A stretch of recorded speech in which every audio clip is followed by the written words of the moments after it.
reference, so it's claimed, to a new world order run by anyone from either President Bush to Lucifer himself. Finally, this little trick. M-A-S-O-N. Letters that form both the square and compass of Masonry and the Star of David. More proof, some contend, of Masonic control of our economy and our government. These fears go back to the dawn of the Republic, and they become a political force after an event that takes place exactly 50 years after the signing of the Declaration. In 1826, Masonry finds itself implicated in a murder. William Morgan of New York is a Mason who boasts that he's about to publish a book revealing the Brotherhood's deepest secrets. He's also a notorious troublemaker, now in jail for petty theft. After his arrest, 3 strangers pay his bail, but they cart him away, and he's never seen again. His abductors were Masons. He was forced into a carriage and driven off, shouting, "Murder, murder." We don't know what happened after that. His body was never found. 6 men were tried, though none for murder, and their light sentences drew outrage when people found out that the prosecutor and many jurors were Masons. But whatever happened to Morgan, the following cover-up led the people to think that here is a secret government within our government.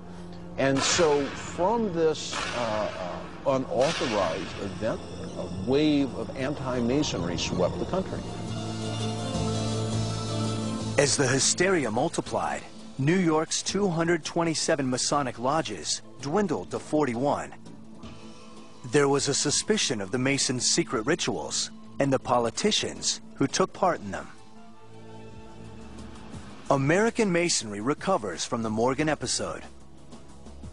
Throughout the 19th and early 20th centuries, it expands, reaching a peak after the Second World War. It also flourishes in Britain and Western Europe. But the eerie rituals and symbols continue to make Masonry a target for dictators and demagogues, popes and prelates, men jealous of their power and suspicious of their secrets. In America, Freemasonry no longer excites much interest. But some still insist that there is a network of godless conspirators bound to a death pledge who infiltrate the institutions that run the world. They're basically running a racket, right? They're racketeers, essentially. They're cutting corners. They're favoring each other. They basically think they made the country, it's theirs, and they're above government. They've basically appointed themselves, and people have to decide for themselves if they want that to continue. Beneath the conspiracies, behind the symbolism and secrecy, we reveal at last the truth of the Freemasons.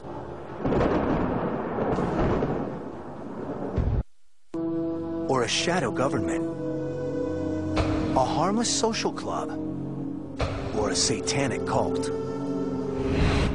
What is the reality behind the Masonic conspiracy theories? It turns out there is less here than meets the all-seeing eye. If it were a secret society, many of us would not know about it. I mean, good heavens, we're in the Yellow Pages. We put bumper stickers on our car. Despite legends that suggest an ancient past, the Freemasons are a modern phenomenon. What began as stonecutter guilds in the Middle Ages evolved into progressive social clubs by the 18th century, and they employed the tools of the construction trade as metaphors for building a better society based on equality and moral conduct. Their knowledge of geometry and engineering makes them leading thinkers at a time of free thought and political change.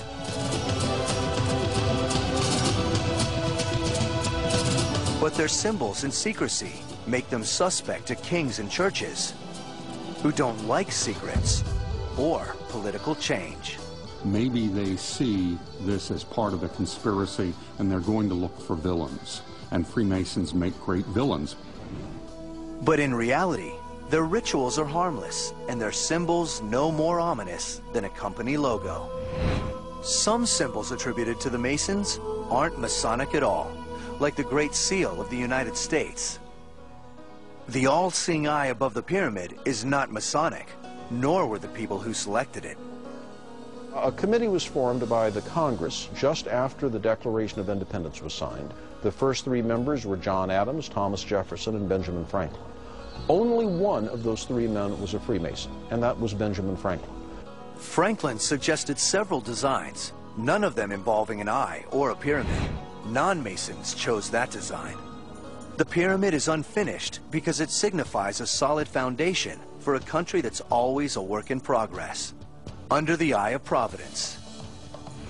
It doesn't refer to Egypt because Masons didn't build the pyramids. That's a myth. If the Great Seal were a symbol of America's founding Freemasons, it would have appeared on the dollar long before it did. In 1935, under President Franklin Roosevelt. Henry Wallace, Roosevelt's vice president, thought that the Great Seal was a Masonic emblem. And he suggested to Roosevelt, who both of them were Freemasons, that it would be nice to put this on the back of the dollar bill. The words Novus Ordo Seclorum do not mean New World Order, but rather a new order of the ages, referring to the first modern democracy. And as for the parlor trick of finding the word Mason on the Great Seal, that's all it is, a trick. Likewise for the satanic pentagram supposedly formed by the streets of Washington. There are some conspiracists that believe that the Freemasons made some kind of satanic symbol just north of the White House with a pentagram. But the pentagram's not even complete. Rhode Island Avenue doesn't go all the way to Connecticut. If we're so darn powerful, how come we couldn't make a complete star? Nor did the Freemasons build Solomon's Temple. That's a story invented by the Scottish Rite Lodges. The temple's designer, Hiram Abiff, is mentioned in the Bible, but only briefly, and there's no account of his murder. It's a purely Masonic myth, and it's a Masonic myth that we can trace back quite a long way.